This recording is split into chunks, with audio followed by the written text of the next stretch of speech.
Hello అందరికీ! యమ్మీ and spicy tomato పచ్చడి simple and ఈజీగా ఎలా చేసుకోవాలో ఇప్పుడు చూద్దాం. ముందుగా స్టవ్ ఆన్ చేసుకొని ఒక కడాయి పెట్టుకొని అందులో కొద్దిగా ఆయిల్ వేసుకొని కట్ చేసిన టమాటా ముక్కలు, ఒక 10 పచ్చిమిర్చి, 4-5 ఎల్లిపాయలు, 1 స్పూన్ మెంతులు, 1 స్పూన్ ధనియాలు వేసుకోవాలి. వేసుకొని పచ్చి వాసన పోయేంత వరకు మీడియం ఫ్లేమ్లో 15-20 నిమిషాలు మూత పెట్టుకొని ఉడికించుకోవాలి. ఉడికించిన మిశ్రమాన్ని పూర్తిగా చల్లారనివ్వాలి. చల్లారిన తర్వాత ఒక మిక్సీ జార్లో వేసి 1 స్పూన్ ఉప్పు, నేను దొడ్డుప్పు వేసుకుంటున్నాను. అలాగే 4-5 వెల్లుల్లిపాయలు వేసుకోవాలి. అందులోనే కొద్దిగా జీలకర్ర, ఫైనల్గా కొత్తిమీర వేసుకొని గ్రైండ్ చేసుకోవాలి. ఇప్పుడు పోపు ఎలా పట్టుకోవాలో చూద్దాం.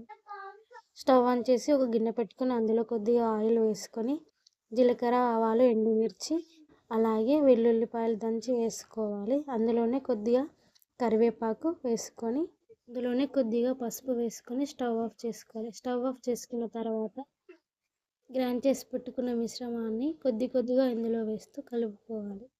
టేస్టీ అండ్ స్పైసీ టమాటో పచ్చడి రెడీ అయింది. టేస్ట్ చూసి ఎలా ఉందో చెప్పండి. మీకు ఈ రెసిపీ నచ్చితే లైక్ చేయండి, షేర్ చేయండి, కామెంట్ చేయండి, సబ్స్క్రైబ్ చేయడం మర్చిపోకండి. Bye bye.